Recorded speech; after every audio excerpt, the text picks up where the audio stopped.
Fáilte, welcome to the Princess Grace Irish Library here in Monaco. I'm Paula Farquharson, the director here, and we're delighted to contribute to the Ulysses 100 project that is taking place as part of the centenary celebrations of James Joyce's Ulysses publication. We're very proud to have a first edition copy of Ulysses here, and we're delighted that the Centre Culturel Irlandais in Paris is going to welcome our first edition as part of their exhibition for several months in Paris. It will then return to us here.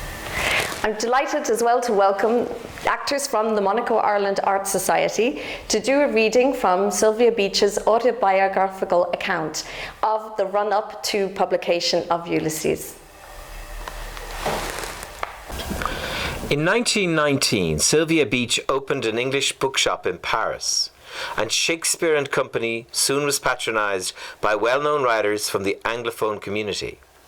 Sylvia Beach was of American descent and was interested in promoting the literary modernism of the 1920s and 30s. It was her courage to publish a book banned both in America and England as obscene. Sylvia Beach had a very close friend, Adrienne Monnier, who ran a bookshop nearby, La Maison des Amis des Livres. Here she met many great French writers. But it was as the publisher of Ulysses that she became well known. And here's a letter from James Joyce to a publisher. You are surely well aware of the difficulties I found in publishing anything I wrote, from the very first volume of prose I attempted to publish, Dubliners. Publishers and printers alike seemed to agree among themselves, no matter how divergent their points of view were in other matters, not to publish anything of mine as I wrote it. No less than 22 publishers and printers read the manuscript of Dubliners, and when at last it was printed, some very kind person bought out the entire edition and had it burnt in Dublin. A new and private auto-da-fe. The voluminous manuscript of Ulysses was first published in Paris on my 40th birthday in 1922. The continental publication of Ulysses proved, however, to be merely the beginning of complications in the United Kingdom and the United States. Shipments of copies of Ulysses were made to America and to Great Britain, with the result that all copies were seized and burnt by the customs authorities of New York and Folkestone. When I heard that all these issues were being burned, I thought that being burned twice of earth would possibly be inured quick passage through purgatory. And now to Sylvia Beach in Paris.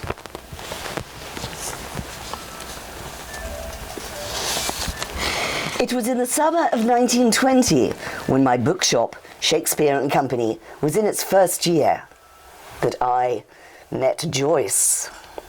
One sultry Sunday afternoon, my friend Adrienne Monnier was going to a party at André Spire's. She insisted on my accompanying her, assuring me that the Spires would be delighted, but I hung back. Though I admired his poetry, I didn't know Spire personally. Finally, Adrienne had her way, as usual, and we set off together to the Bois de Boulogne, where the Spires were living at the time. Their little house was set back among the shady trees, and doors were wide open. Spire, rather Blake-like, with his biblical beard and curly mane, stood at the top of the steps, greeting his guests. He received me with great cordiality, and presently, drawing me aside, he whispered in my ear, "The Irish writer James Joyce is here." I worshipped James Joyce, and on hearing the unexpected news that he was present, I was so frightened I wanted to run away.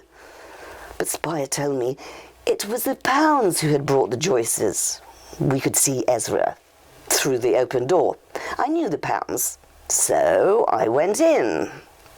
I couldn't get near enough to hear what Pound was imparting to his listeners, so, spying Mrs. Pound, I went over to speak to her. My conversation was interrupted by a shout from Spire that lunch was ready. À table! And we all sat down on a long table which a feast was spread. After the meal, some of the guests went out for a walk under the trees. Others, balancing their coffee cups, gathered around Adrienne Monnier, who was discussing French writers. Leaving Adrienne with her friends, I stepped into a little room lined to the ceiling with books. There, drooping against one of the bookcases, was Joyce. He was rather tall, thin, slightly stooped, graceful. Trembling, I asked, "Is this the great James Joyce?" "James Joyce," he replied. We shook hands. That is, he put his limp, boneless hand into my tough little paw, if you could call that a handshake. One noticed his hands. They were narrow, and on the middle and third fingers of the left one, he wore rings with stones in heavy settings. His eyes, a deep blue with the light of genius in them, were extremely beautiful. I noticed that the right eye had a slightly abnormal look, and that the right lens of his glasses was thicker than the left.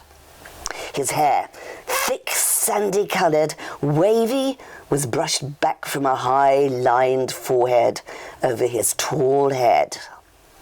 On his chin was a sort of goatee. His skin was fair, with a few freckles, and rather flushed. With his well-shaped nose and narrow, fine-cut lips, he was good-looking. I thought he must have been very handsome as a young man. He gave an impression of sensitiveness exceeding any I had ever known. Joyce's voice, with its tenor's pitch and its sweet tones, charmed me. His enunciation was exceptionally clear.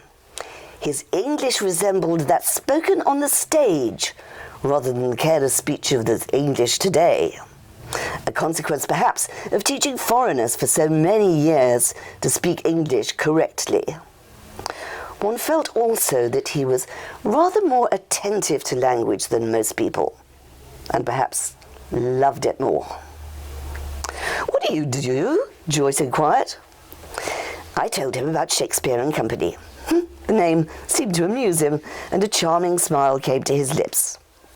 Taking a small notebook out of his pocket, and, as I noticed with sadness, holding it very close to his eyes, he wrote down the name of the firm, and its proprietress, and the address.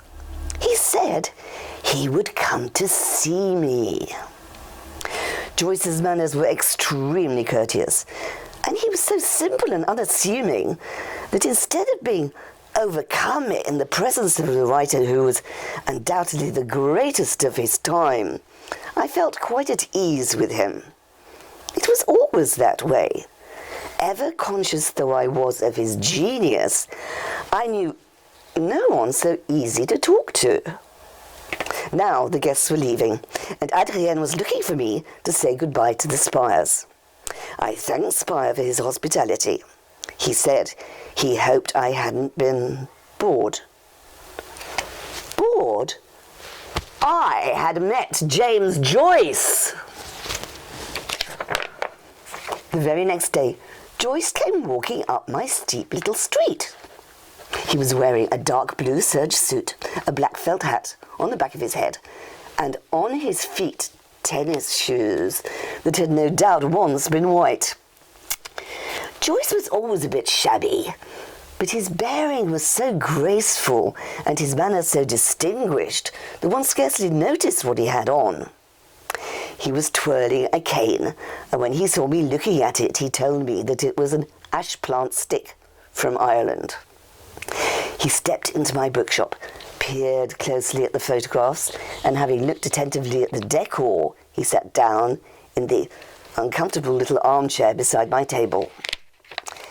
He told me that Pound was responsible for bringing his family to Paris. Pound had insisted that Paris was the best place for him now. He had 3 problems: finding roofs to put over the heads of 4 people, feeding and clothing them, and finishing Ulysses. The financial problem was urgent too. He had spent his entire savings on the removal to Paris. He must look for pupils. If I heard of anyone who wanted lessons, would I send him or her to Professor Joyce? He had a great deal of experience, he said. In Trieste, he had taught for many years at the Berlitz School and had also given private lessons. In Zurich, too, he had taught. What languages? I asked. English, he said. Languages, apparently, were Joyce's favourite sport. Besides his own, he spoke Italian, French, German, Greek, Spanish, Dutch, and the 3 Scandinavian tongues. He had learned Norwegian in order to read Ibsen. I wondered when Joyce found the time to write. At night, he said, after lessons were over, and he spoke of the strain on his eyes. He had had trouble with them even before he went to Zurich, and there it had become serious, glaucoma. I had never before heard of this disease with its beautiful name. You know, said Joyce, the grey eyes of Athena. With this eye trouble, wasn't it difficult for him to write? Did he sometimes dictate? Never, he exclaimed. He always wrote by hand. He liked to be held back, would otherwise go too fast. He had to see his work as he shaped it, word by word. I had been longing to hear about Ulysses. Now I inquired whether he was progressing in it. I am. An Irishman never says yes. He had been working on the book for 7 years and was trying to finish it. He would go on with it as soon as he got settled in Paris. Before he went away, he asked how he could become a member of my lending library. I wrote down James Joyce, 5 Rue l'Assomption, Paris. Subscription for 1 month, 7 francs. And we said goodbye. I was deeply moved to learn from Joyce himself of the circumstances in which he had been working all these years. Joyce was now a member of the family of Shakespeare and Company, its most illustrious member. He was often to be seen in my bookshop. He obviously enjoyed the company of my compatriots. He confided to me that he liked us and our language. Certainly, he made plenty of use of the American vernacular in his books. I loved to see Joyce walking up the little steep street, twirling his ash plant stick, his hat on the back of his head. Melancholy Jesus, Adrienne and I used to call him. It was from Joyce himself that I learned this expression. He had a way of wrinkling up his face that amused me. He looked rather simian at such times. As for his way of sitting, I can only describe it as broken up. He was invariably courteous and extremely considerate of others. My rough and tumble compatriots used to come and go without greeting anybody, as if my bookshop were a railway station. In this informal atmosphere, Joyce alone was formal. Excessively so. Mr. Joyce was also rather quaint when it came to the mention of certain things in the presence of ladies. He blushed scarlet over the stories that the poet Léon Paul Fargue used to tell to a mixed audience at Adrian's bookshop. Yet Joyce had no objection to putting Ulysses into the hands of ladies, or to ladies publishing it. Joyce's effort to be a good family man and respectable bourgeois, a role so little befitting to the artist of the portrait, was very touching, and it helped you to understand Ulysses. It is so interesting to see how Stephen recedes and grows dimmer while Bloom emerges and stands out clearer and clearer, finally taking over the whole show. I felt that Joyce fast lost interest in Stephen, and that it was Mr. Bloom who'd come between them. After all, there was a good deal of Bloom in Joyce. Joyce's chief concern at the time was the fate of Ulysses, a portrait of the artist publicised by Miss Harriet Weaver had made a great impression in England. Even H.G. Wells came out in praise of it. And Miss Weaver intended to give her subscribers Mr. Joyce's second novel, Ulysses. 5 instalments did appear in the review Egoist in 1919. It went no further. Miss Weaver was having printing troubles, and besides, she was getting letters from subscribers complaining that Ulysses wasn't suitable for a periodical which had its place on the table in the living room, along with the family reading matter. Some of them even went so far as to cancel their subscriptions. Miss Weaver saw that the difficulties would be too great if she persisted in her efforts to bring out Ulysses, and she saw no hope, at least for the present, of succeeding in doing so. Moreover, she was warned by her friends that she would only let herself in for a lot of unpleasantness. So Ulysses had wandered overseas to the magazine Little Review in America, and now was again in trouble.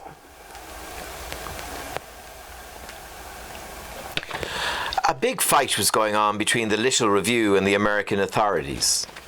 Joyce brought Sylvia any news that he had from the battlefield, and most disturbing it was. 3 suppressions of the magazine by officials of the United States Post Office on the grounds of obscenity failed to break the spirit of the publishers Margaret Anderson and Jane Heap. But a 4th one, which was instigated by John S. Summer of the Society for the Suppression of Vice, put an end to the magazine. Eventually, Miss Anderson and Miss Heap were tried for the publication of obscenity. Thanks to the brilliant defense of John Quinn, they got off with a fine of $100. But by that time, they were ruined financially. Sad was the disappearance of the liveliest little magazine of that period.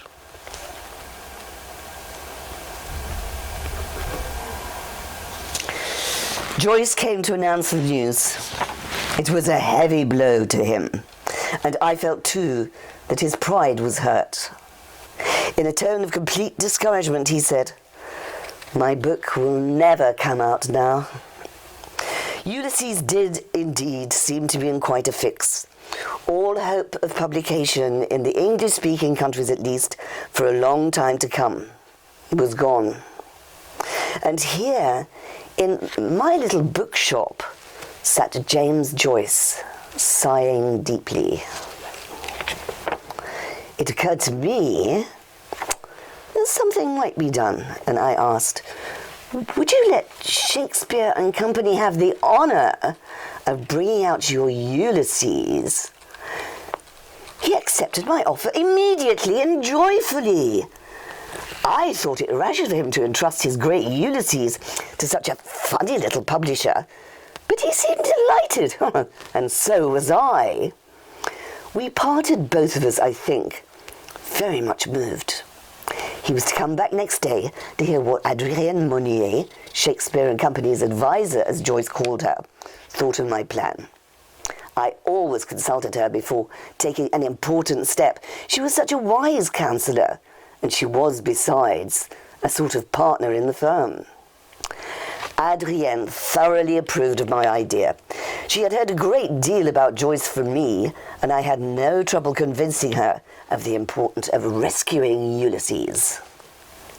When Joyce came back the next day, I was glad to see him so cheerful.